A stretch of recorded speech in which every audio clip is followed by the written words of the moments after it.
Good morning बच्चों आज हम पढ़ाएंगे आपको रिएक्शंस ऑफ ग्लूकोज की कैसी रिएक्शंस होंगी हमारी। बच्चों सबसे पहले हमने जो स्ट्रक्चर सीखा था ग्लूकोज का वो यही सीखा था कि नीचे CH2OH लिख दें और ऊपर CHO लिख दें।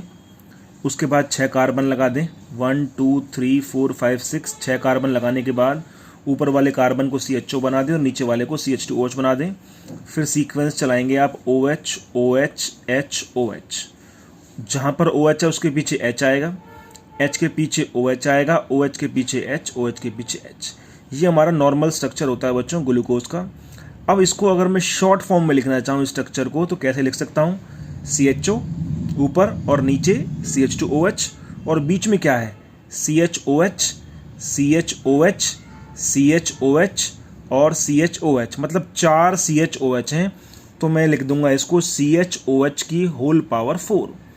तो शॉर्ट फॉर्म में ग्लूकोज का स्ट्रक्चर ऐसे लिखा जाता है बच्चों। रिएक्शंस कराने के लिए हम शॉर्ट फॉर्म का यूज़ कर लेते हैं, लार्ज फॉर्म का भी कर सकते हैं लेकिन ये थोड़ा आसान पड़ता है। तो ऊपर CHO नीचे CH2OH और बीच में हमारा CHOH की होल 4। ये आप देख सकते हैं CHOH CHOH CHOH CHOH 4 CHOH हैं।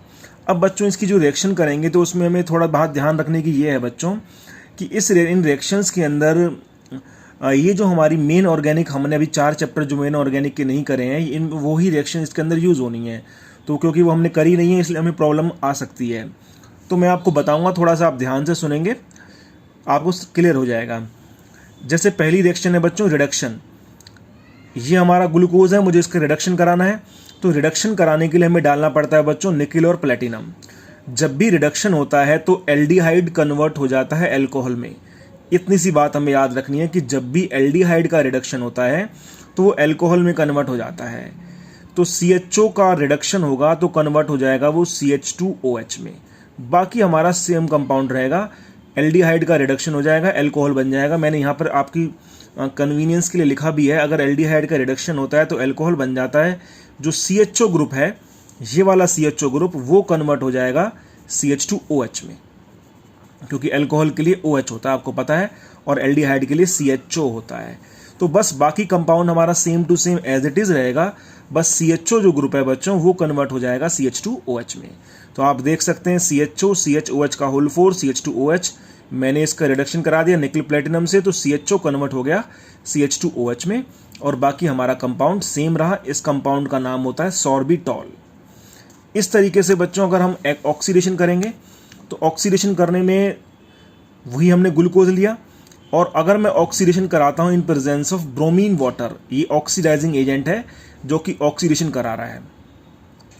तो इसको कराने के लिए हमने ब्रोमीन, जब वाटर डाला हुआ है बच्चों इसके अंदर, ब्रोमीन वाटर हमारा क्योंकि वीक ऑक्सीडाइजिंग एजेंट है तो ये खाली एल्डिहाइड का ऑक्सीडेशन करेगा, नीचे जो हमारा एल्कोहल है उसका ऑक्सीडेशन नहीं करेगा। तो क्योंकि हमारी जो ज़्यादातर रिएक्शंस हैं बच्चों टर्मिनल्स पे ही होती हैं, या तो यहाँ पर होगी या फिर यहाँ पर होगी। बहुत रेयर कंडीशंस में बीच वाले ग्रुप पर अटैक होता है, नहीं तो टर्मिनल्स पर ही अटैक होते हैं।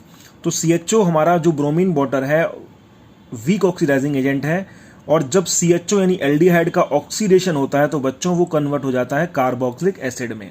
तो मैंने लिखा है कि अगर एल्डिहाइड का ऑक्सीडेशन होता है तो भी कार्बोक्सिलिक एसिड बनता है, और अगर एल्कोहल का ऑक्सीडेशन होता है तो भी कार्बोक्सिलिक एसिड बनता है।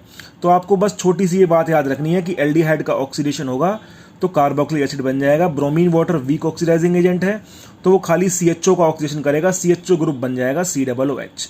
बाकी हमारा सेम टू सेम कंपाउंड है CHOH का होल 4 CH2OH। इस कंपाउंड का नाम होता है बच्चों ग्लूकोनिक एसिड। लेकिन अगर हम इसी कंपाउंड का, ग्लूकोज का ही, अगर हम स्ट्रॉन्ग ऑक्सीडाइजिंग एजेंट की प्रेजेंस में कराएंगे, अगर मैं स्ट्रॉन्ग ऑक्सीडाइजिंग एजेंट की प्रेजेंस में कराऊंगा, जैसे कि मैंने ये करा CHO CHOH का होल 4 CH2OH और मैंने अब की बार डाल दिया कंसंट्रेटेड HNO3, अब भी बच्चों इसका ऑक्सीडेशन ही हो रहा है। और ऑक्सीडेशन मतलब CHO ग्रुप या फिर CH2OH ग्रुप, जो एल्कोहल ग्रुप या एल्डिहाइड ग्रुप, दोनों कन्वर्ट हो सकते हैं ऑक्सीडेशन के दौरान कार्बोक्सिलिक एसिड में। अब क्योंकि concentrated HNO3 strong oxidising agent है तो ये एल्डिहाइड का भी ऑक्सीडेशन करा देगा और एल्कोहल, जो नीचे टर्मिनल पर एल्कोहल है, उसका भी ऑक्सीडेशन करा देगा। तो CHO ग्रुप भी COOH बन गया और CH2OH ग्रुप था जो वो भी COOH बन गया। तो ये हमारा कार्बोक्सिलिक एसिड बन गया, ये भी कार्बोक्सिलिक एसिड बन गया, और बीच वाला CHOH एज इट इज रहा। इस कंपाउंड का नाम होता है बच्चों सैकेरिक एसिड। नेक्स्ट रिएक्शन है बच्चों हमारी fourth reaction, reaction with HCN। HCN होता है हमारा हाइड्रोजन साइनाइड। ये मेन ऑर्गेनिक के अंदर सारी रिएक्शन है बच्चों, जब आप वो मेन ऑर्गेनिक करेंगे तो ये आपको और अच्छे से आ जाएंगी। तो HCN के साथ अगर हम रिएक्शन करेंगे हाइड्रोजन साइनाइड के साथ, तो HCN क्या करता है बच्चों, CHO जो ग्रुप है उसको HCN किस में कन्वर्ट कर देता है, H तो चला जाता है O के पास और ये बन जाता है OH। तो ये यहाँ पे रह जाता है CH, O के पास आ जाता है H, तो ये बन जाता है OH, और ये CN हमारा इसके पास एज इट इज आ जाता है। तो इसको बोलते हैं साइनोहाइड्रीन।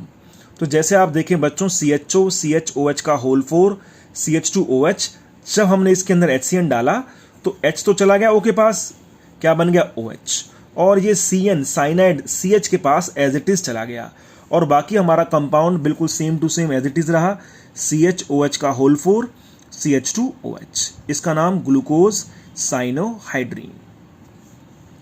उसके बाद नेक्स्ट रिएक्शन है बच्चों एसिटाइलेशन। एसिटाइलेशन जब भी हम कराते हैं बच्चों तो हमारा एसिटाइल ग्रुप आता है। एसिटाइल ग्रुप कौन सा होता है, CH3CO ग्रुप होता है। अभी आपको थोड़ी सी बातें जो मैं बोल रहा हूँ आपको ये बिल्कुल थोड़ी सी अनकॉमन लग रही होंगी, क्योंकि आपने ऑर्गेनिक मेन ऑर्गेनिक नहीं पढ़ी है। जब आप मेन ऑर्गेनिक पढ़ लेंगे बच्चों तो ये आपको बिल्कुल आपके टिप्स पे आ जाएंगी सारी बातें। एसिटाइलेशन जब भी होता है हमारा तो हमें CH3CO ग्रुप लेके आना होता है। एल्कोहल के यानी कि OH के हाइड्रोजन H रिप्लेस हो जाते हैं हमारे CH3CO से रिप्लेस हो जाते हैं। जैसे कि आप देखें कि मैंने करा है CHO CHOH का होल 4 और CH3CO, ये हमने क्या करा है इसके अंदर, यहाँ पर हमारा CHO है, यहाँ पर हमारा CHO है, और यहाँ पर हमारा CHO है, CHOH का होल 4 है, CH2OH है, और मैंने इसमें डाल दिया 5 मॉलिक्यूल डाल दिए CH3CO का ट्वाइस O। इसका नाम होता है बच्चों एसिटिक एनहाइड्राइड नाम होता है इसका, इसको एसिटिक एनहाइड्राइड बोलते हैं। तो एसिटिक एनहाइड्राइड क्या काम करता है, हाइड्रोजन को रिप्लेस कर देता है, H को रिप्लेस कर देता है एल्कोहल के OH के, यानी कि इसके जैसे कि हमारा H है, इस H को रिप्लेस कर देगा CH3CO से। आप देख सकते हैं एल्कोहल के जितने भी H हैं, ये वाला H 4 तो ये वाले H हैं एल्कोहल के क्योंकि OH ग्रुप है, और एक इसमें एल्कोहल का AH है। इन सभी को रिप्लेस कर देगा वो CH3CO से रिप्लेस कर देगा, एसिटाइल ग्रुप से रिप्लेस कर देगा। इसके हमने 5 मॉलिक्यूल लिए हैं। क्यों लिए 5 मॉलिक्यूल, क्योंकि आप देख सकते हैं 5 ही एल्कोहल ग्रुप अवेलेबल हैं, इसके अंदर 5 OH अवेलेबल हैं, 4 तो ये हो गए और एक ये हो गया। तो मैंने 5 मॉलिक्यूल जब डाले एसिटिक एनहाइड्राइड के 5 CH3CO का ट्वाइस O, तो ये 5 H रिप्लेस हो जाएंगे 5 CH3CO ग्रुप से, एसिटाइल ग्रुप से। बाकी सब कुछ सेम रहेगा। आप देख सकते हैं CHO CHO, H की जगह पर कौन से ग्रुप आ गए, मैंने ग्रीन पेन से लिखा है स्पेशली CO CH3 का होल 4, और सिमिलरली यहाँ पर CH2O और H को फिर से मैंने ग्रीन पेन से लिखा है CO CH3। मतलब ये 5 H रिप्लेस हो गए किससे, 5 CO CH3 से, जो कि हमारा इस एसिटिक एनहाइड्राइड का काम होता है। या फिर एसिटाइलेशन जो हम कराते हैं तो H रिप्लेस हो जाते हैं OH के किससे, CH3CO से। अब हमारे पास फालतू में क्या बचा बच्चों, फालतू में क्या बचा हमारे पास 5, क्योंकि हमारे पास कितने थे 5 to 10 थे हमारे पास, तो 5 CH3CO बचे और 5 ही O बचे, तो 5 CH3CO और O, ठीक है।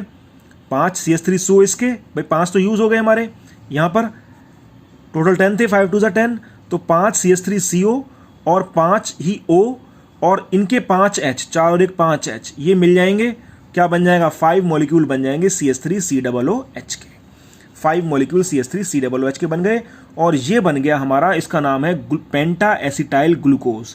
इसको हम पेंटा एसिटाइल ग्लूकोज बोलते हैं क्योंकि 5 हाइड्रोजन रिप्लेस हो गए 5 COCH3 से। और अगली रिएक्शन देखें बच्चों आप, नेक्स्ट रिएक्शन है हमारी छठी रिएक्शन, रिएक्शन विद HI।